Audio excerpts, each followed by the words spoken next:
ದಕ್ಷಿಣ ಕನ್ನಡ ಜಿಲ್ಲಾ ಗೃಹರಕ್ಷಕ ದಳದ ಸುಳ್ಯ ಘಟಕದ ಗೃಹರಕ್ಷಕಿ ಶ್ರೀಮತಿ ಗೀತಾ ಅವರು ಒಂದು ವಿಶೇಷವಾದಂತಹ ಸಾಧನೆಯನ್ನು ಮಾಡಿರುತ್ತಾರೆ. ಇದು ನಮ್ಮ ದಕ್ಷಿಣ ಕನ್ನಡ ಜಿಲ್ಲಾ ಗೃಹರಕ್ಷಕ ದಳಕ್ಕೆ ಹೆಮ್ಮೆ ತರುವಂಥ ವಿಚಾರ. 2 ವರ್ಷಗಳ ಹಿಂದೆ ಅವರು ಅವರ ಮಗಳ ಜೊತೆ SSLC ಪರೀಕ್ಷೆಯನ್ನು ಬರೆದು ಪಾಸಾಗಿರ್ತಾರೆ. ಈಗ ಪುನಃ 2023ರಲ್ಲಿ PUC ಪರೀಕ್ಷೆಯನ್ನು ಮಗಳ ಜೊತೆ ಬರೆದು ಮಗಳು ಮತ್ತು ತಾಯಿ ಇಬ್ಬರೂ ಸಹ ಪರೀಕ್ಷೆಯಲ್ಲಿ ಉತ್ತೀರ್ಣರಾಗಿರುತ್ತಾರೆ. ಒಬ್ಬ ಗೃಹರಕ್ಷಕಿಯಾಗಿ ನಿಷ್ಕಾಮ ಸೇವೆ ಸಲ್ಲಿಸುತ್ತಾ ಸಮಾಜ ಸೇವೆ ಮಾಡುತ್ತಾ ಗೃಹರಕ್ಷಕಿಯಾಗಿ ಕೆಲಸ ನಿರ್ವಹಿಸ್ತಾ ಇರ್ತಾಳೆ. ಅದರ ಜೊತೆಗೆ ಹೌಸ್ ವೈಫ್ ಆಗಿ, ಪತ್ನಿಯಾಗಿ, ಜೊತೆಗೆ ವಿದ್ಯಾಭ್ಯಾಸವನ್ನು ಸಹ ಮುಂದುವರಿಸಿಕೊಂಡು ಹೋಗಿ ಒಂದು ವಿಶೇಷವಾದಂತಹ ಸಾಧನೆಯನ್ನು ಗೀತಾ ಅವರು ಮಾಡಿರುತ್ತಾರೆ.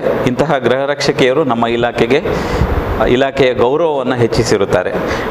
ಅವರ ಪತಿ ಕೂಲಿ ಕೆಲಸ ಮಾಡ್ತಾ ಇದ್ದರೂ ಸಹ ಅವರ 5 ಜನ ಮಕ್ಕಳಲ್ಲಿ 3 ಹೆಣ್ಣು ಮಕ್ಕಳನ್ನು ಕಲಿಸಿ 3 ಹೆಣ್ಣು ಮಕ್ಕಳು ಈಗ ಡಿಗ್ರಿ ವಿದ್ಯಾಭ್ಯಾಸವನ್ನು PUCವರೆಗೆ ಕಲ್ತಿರುತ್ತಾರೆ.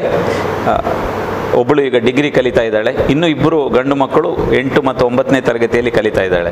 ಸೊ ಒಬ್ಬ ತಾಯಿ ತಾನು ಸಮಾಜಮುಖಿ ಸೇವೆ ಮಾಡುವುದರ ಜೊತೆಗೆ ಮಕ್ಕಳನ್ನು ಸಹ ವಿದ್ಯಾಭ್ಯಾಸಕ್ಕೆ ಪ್ರೇರೇಪಣೆ ನೀಡಿ ಜೊತೆಗೆ ಸಮಾಜದ ಸೇವೆಯನ್ನು ಮಾಡುತ್ತಿರುವುದು ಬಹಳ ಶ್ಲಾಘನೀಯ.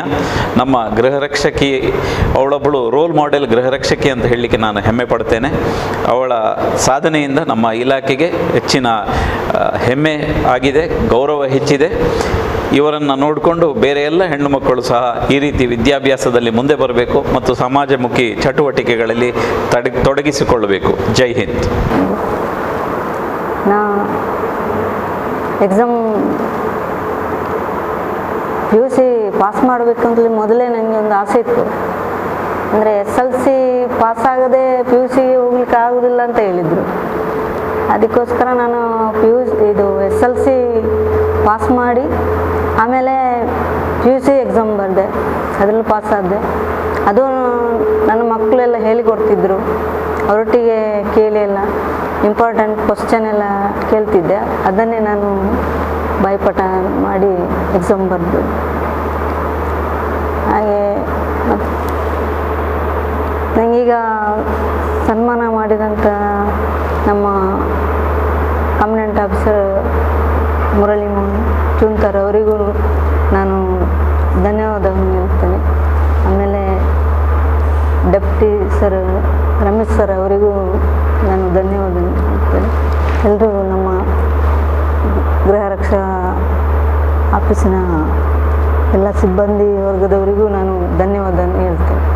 ನಮ್ಮ ಗೃಹರಕ್ಷಕ ದಳ ಸಂಸ್ಥೆಯಲ್ಲಿ ಸುಳ್ಯ ಘಟಕದ ಗೃಹರಕ್ಷಕಿ ಶ್ರೀಮತಿ ಗೀತಾ ಇವರು ನಮ್ಮ ಗೃಹರಕ್ಷಕ ಇಲಾಖೆಗೆ ಒಂದು ಹೆಮ್ಮೆ ತರುವಂಥ ಒಂದು ಇದನ್ನು ಮಾಡಿರ್ತಾರೆ, ಸಾಧನೆ ಮಾಡಿರ್ತಾರೆ. ಏನಂದರೆ ಅವರು ತಮ್ಮ ಗೃಹರಕ್ಷಕದ ಸೇವೆ ಜೊತೆಯಲ್ಲಿ ಒಂದು ಮಹಿಳೆಯಾಗಿ ಮನೆಯ ಒಂದು ಜವಾಬ್ದಾರಿಯನ್ನು ನೋಡ್ಕೊಳ್ತಾ, ಮಕ್ಕಳ ಜವಾಬ್ದಾರಿಯನ್ನು ನೋಡಿಕೊಳ್ತಾ, ಅವರ ವಿದ್ಯಾಭ್ಯಾಸವನ್ನು ನೋಡ್ಕೊಳ್ತಾ PUC ಮತ್ತು SLC ಮತ್ತು PUC ಎರಡನ್ನೂ ಕೂಡ ಅವರ ಮಕ್ಕಳ ಜೊತೆಯಲ್ಲಿ ಕಲಿತು ಓದಿ ಪಾಸ್ ಮಾಡಿದ್ದಾರೆ.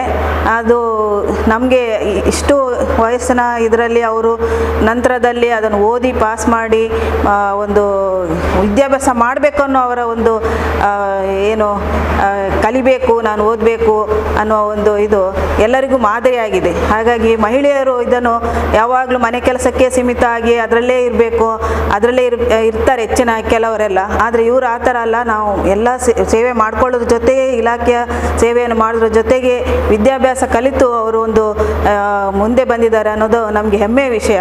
ನಾವು ಒಂದು ಮಹಿಳೆಯಾಗಿ ಅವರನ್ನು ಈ ನಿಟ್ಟಿನಲ್ಲಿ ಅವರನ್ನು ತುಂಬ ಪ್ರಶಂಸಿಸ್ತೇವೆ. ಮತ್ತು ಇಲಾಖೆಯಿಂದ ಅವರಿಗೆ ಸನ್ಮಾನವನ್ನು ಮಾಡಿರೋದು ನಮಗೆ ತುಂಬ ಹೆಮ್ಮೆಯ ವಿಷಯ. ಅವರು ಮುಂದಿನ ಜೀವನದಲ್ಲಿ ಸಹ ಅವರು ಮುಂದೆ ಸಹ ಇನ್ನೂ ಓದಲಿ, ಮುಂದೆ ಬರಲಿ, ಅವರ ಜೀವನ ಅತ್ಯುತ್ತಮವಾಗಿ ಮುಂದುವರಲಿ ಅಂತ ನಾನು ಆಶಿಸ್ತೇನೆ. ಧನ್ಯವಾದ.